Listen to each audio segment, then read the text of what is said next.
안녕하세요. 돌아왔습니다. 오늘은 부트캠프 수료 후에 어, 제가 가졌던 전략 아니면은 마인드셋 그 사이에 있는 무언가에 대해서 말해보고자 합니다.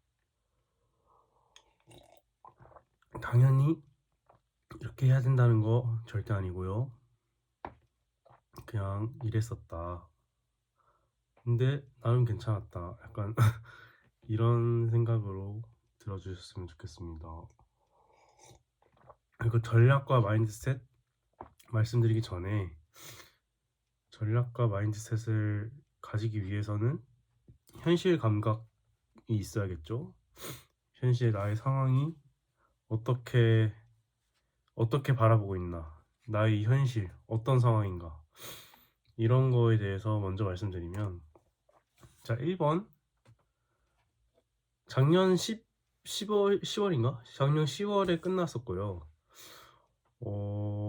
제가 뭐 조그맣게나마 주식 투자를 하고 있어가지고 뭔가 경기가 안 좋아지고 있다라는 거를 이제 어쩔 수 없이 알게 되고 있는 상황이었어요. 그러면서 당연히 뭐 스타트업 이런 거는 힘들어질 거고, 취업 시장 안 좋아질 거고, 뭐 이런 얘기들이 이제 점점 조금씩 들리면서 어? 근데 나는 스타트업 쪽으로 갈 텐데, 약간 이런 느낌? 내년은 시장이 안 좋아진다고? 앞으로 지금부터 점점 더 안 좋아진다고? 약간 이런 생각이 있었습니다. 1번. 아무튼 내년은 겨울이다. 2023년은 취업 시장이 겨울이다. 약간 이런 느낌. 그리고 그거에 계속 더해서 개발자 붐. 제가 또 개발자 해볼까? 했던 것도 솔직히 말하면 개발자 붐에 어느 정도 이게 있거든요. 근데 그 개발자 붐은 코로나 이후로 시작된 개발자 붐은 지속될 것은 아니다. 약간 이 정도를 그냥 생각하고 있었고, 그러나 이제 점점 코로나 붐 때문에도 많이 생기긴 했지만은 점점 많아지는 양질의 부트캠프, 이것도 저 굉장히 크게 생각하고 있었습니다. 저도 부트캠프 나왔지만은 뭐 훨씬 더 뭐 돈도 많이 들고 더 훌륭하신 강사님들이 직접 뭐 하시는 것도 있고, 뭐 훨씬 더 막 체계적으로 A부터 Z까지 다 가르치는 것 같은 부트캠프도 있고, 그리고 그 부트캠프가 한두 개가 아니라 점점 더 많이 생기고 있다는 게 좀 위기의식처럼 다가왔어요. 그렇다고 뭐 내가 뭐 그런 사람들 다 씹어 먹을 수 있을 정도로 잘하냐, 또 그것도 아니기 때문에.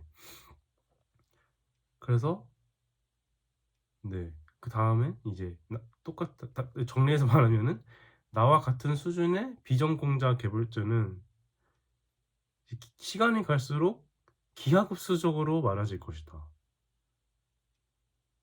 그리고 세 번째는, 이게 두 번째였고요. 세 번째는 더 이상 혼자 공부하는 것에 한계다. 그리고 더 이상 투자할 시간도 돈도 없다. 약간 이런 상황이었습니다. 제가 뭐 많다고 하면 많고 아직 괜찮다고 하면 괜찮은데, 나이도 어느 정도 있었고요. 95년생이거든요. 막 대학원도 다니고 막 이러느라 좀 시간이 좀 됐었고, 그래서 스스로 그런 것도 있었고, 투자할 돈도 없다는 것도, 네, 그렇습니다.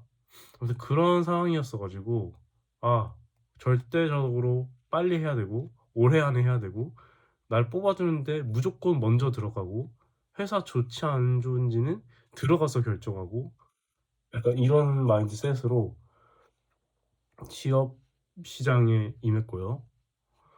어, 이제부터 전략을 말씀드리겠습니다. 전략은 1번은 일단 다 넣기. 이게 1번이었어요. 이게 말 이게 말이죠. 어 이게 또 좀 문제가 될 수 있으려나? 잘 모르겠는데 막 회사를 고르잖아요? 저 입장에서. '이 회사는 좋네, 안 좋네. 이 회사는 어떤 사업을 하네.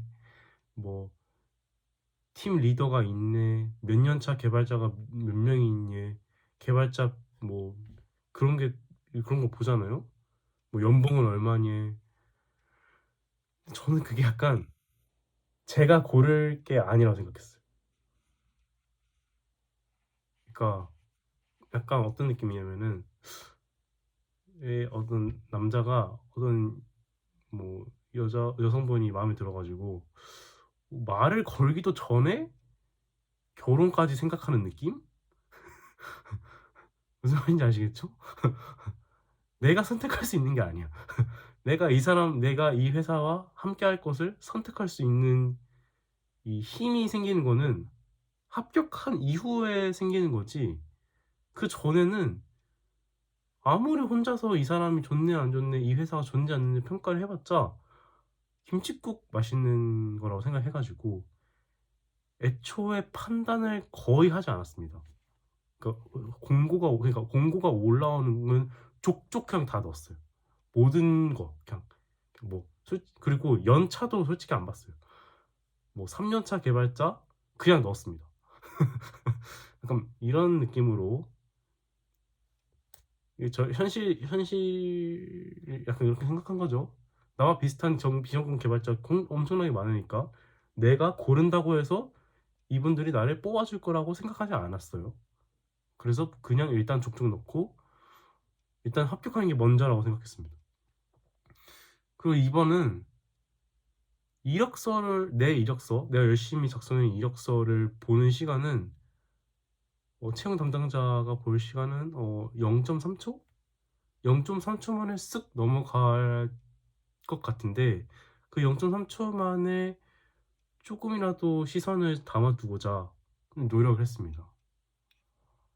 어, 뭐, 네. 좀 디자인도 좀 이쁘게 했고, 좀 약간 그 후킹하는 그런 언어라고 해야 되나? 나를 표현하는 말 같은 것도 좀 썼고, 그리고 되게 굉장히 보기 편하게, 막 글자 많고 막 이런 거 최대한 안 그러고, 그런 거 굉장히 꽤나 많이 신경 써가지고 그런 걸 했고요. 그리고 자소서를 아예 안 썼습니다. 자소서를 그러니까 0.3초 만에 보고 지나가는데 이분들이 자소서를 읽을까? 약간 이런 생각을 했습니다. 그리고 자소서를 안 써도 면접에서 말하면 된다. 약간 이런 마인드였고요. 자소서 쓰는 것도 또 굉장히 일이잖아요. 또 뭐 회사마다 쓰라고 하는 그런 뭐 질문도 뭐 크게 카테고리로 분류해 버리면은 뭐 비슷비슷하게 한데 또 할 때마다 뭐 바꿔줘야 되고 뭐 약간 그러는데, 그래서 자소서 내라고 하는 회사 과감하게 안 간다고 생각하고 그냥 일단 자소서 없는 이력서 하나 만들어가지고 모든 곳에다가 다 넣었습니다. 그리고 그 이력서를 어떻게 보나 약간 이런 것도 좀 신경을 썼는데요. 맨 처음에는 그러니까 외부로 보지 않을까 싶은 생각이 들어가지고 그 웹 이력서만의 강점, 그러니까 그 링크를 넣을 수 있다는 걸 강점으로 생각해가지고 그 열심히 뭔가를 써놓은 것들을 링크를 다 걸어놨어요. 웹 이력서 이 PDF 파일에. 근데 이게 나중에 면접을 보고 이러면서 이 상대방 면접이 내 이력서를 뭘로 보나 이런 걸 봤더니 한 80%? 80%도 아니고 한 아무튼 꽤나 많은 곳이 출력물로 봐버리더라고요. 그리고 출력물로 봐버리니까 링크를 볼 수가 없잖아요. 그래서 그거를 어느 정도 인지한 이후로는 이력서를 한번 바꿨습니다. 그냥 그 링크를 안 들어가고 한 줄로 볼 수 있게, 한 두세 줄로 요약 정리한 거 볼 수 있게 이걸로 바꿨고요. 네, 그리고 그 다음부터는 그 이력서 말고 너무 횡설수설한 것 같은데. 아무튼 이력서 하는 거 말고 그 채용을 그러니까 취업을 하기 위해서 이력서를 넣는 기간에 최대한 그 시간을 줄이고 공부하는 시간을 늘리려고 좀 노력을 했었던 것 같아요. 그러니까 회사 구경하고 이력서 열심히 쓴다고. 이력서 열심히 써야죠. 이력서를 막 회사에 따라서 바꾸고 막 이런다고 합격률이 올라간다고 생각하지 않았고요. 그리고 만약에 뭐 한 달 안에 취업이 될 수도 있는데 뭐 3개월 뭐 6개월 동안 취업 안 될 수도 있잖아요. 근데 그 시간 동안에 뭐 개발 공부를 해야지 합격률이 높아지지. 뭐 이력서 이쁘게 꾸민다고, 그러니까 적당히 어느 정도 괜찮게 만들어 놓은 거 이후로는 뭐 회사 구경해서 이 회사는 어떤 회사인가 뭐 이런 거 보는 거보다는 그냥 공부하는 거, 최대한 공부하는 거를 초점을 맞췄고요. 아무튼 그렇습니다. 그런 생각으로 임했고요. 벌써 11분이 넘어가는데 그냥 일단 하겠습니다. 그 이후로 그렇게 해서 결과가 어떻게 됐냐? 결과가 어떻게 됐냐면 저는 그래서 좀 정리해 놓은 게 있거든요. 150여 곳을 지원했고요. 뭐 포트구구 이걸 포트구구, 로켓펀치, 원티드, 프로그래머스, 점핏 뭐 이런 것들에 있는 모든 올라와 있는 그냥 다 넣었습니다. 진짜 보이는 거 다 넣었어요. 그래서 서류 합격 뭐 그냥 서류 합격을 하나 둘셋 6개, 서류 합격 6개 했고 면접에서 근데 여기서 이제 하나는 면접 보고 첫 번째 면접 보고 떨어졌습니다. 두 번째 서류 통과해서 합격했다 기쁘다 하고 있었는데 면접 안 보고 떨어졌어요. 이건 왜 그런지 모르겠는데 뭐 중간에 합격자가 생겼거나 뭔가 있었겠죠. 그리고 한 곳은 1차 서류 통과하고 과제 보고 1차 기술 면접 보고 2차 컬처핏 봐서 통과했습니다. 그런데 한 군데 있고요. 그리고 또 다른 데는 서류 통과하고 1차 면접 보고 임원 면접 보고 코테 보고 합격했습니다. 그러고 지금 방금 말한 거기를 들어갔어요. 그러고 나서 회사를 다니면서 또 그래도 지원하는 게 너무 많잖아요. 그래서 지원하는 거가 그냥 합격한 게 있었어가지고 또 이것도 뭐 더 좋은 회사에 합격할 수도 있는 거니까 한 군데는 서류 통과 한 군데가 있었어가지고 과제를 했고 1차 기술 면접 받고 2차 기술 면접 볼래? 이랬는데 제가 회사에 좀 더 집중하고 싶은 생각이 있어가지고 2차 컬처핏 면접은 안 본다고 하고 끝났습니다. 그리고 또 한 군데는 합격을 했는데 그러니까 서류 통과를 했는데 이제 코테를 안 봤어요. 왜냐하면 입사를 했기 때문이죠. 아무튼 그런 상황입니다. 네. 그래서 대충 말하면은 정리하면은 너무 아무튼 정리하면은 6군데 150군데 지원해가지고 6군데 서류 합격했고요. 최종적으로 합격한 데는 두 병이었고 두 곳이었고 한 군데는 약간 그 스타트업 1차 기술 면접, 2차 컬처핏 과제까지 해가지고 통과했고 2차는 중견기업입니다. 두 번째는 중견기업이고 여기는 뭐 7, 8명이서 7대2인가 8대2인가 하는 면접 한번 보고 임원 면접 3대2인가 한번 보고 코테 보고 합격했습니다. 저는 그래서 그리고 이 중견기업에 들어갔어요. 네, 그렇습니다. 네, 여기까지 봐줘서 정말 감사하고요. 너무 이상하게 많은 것 같은데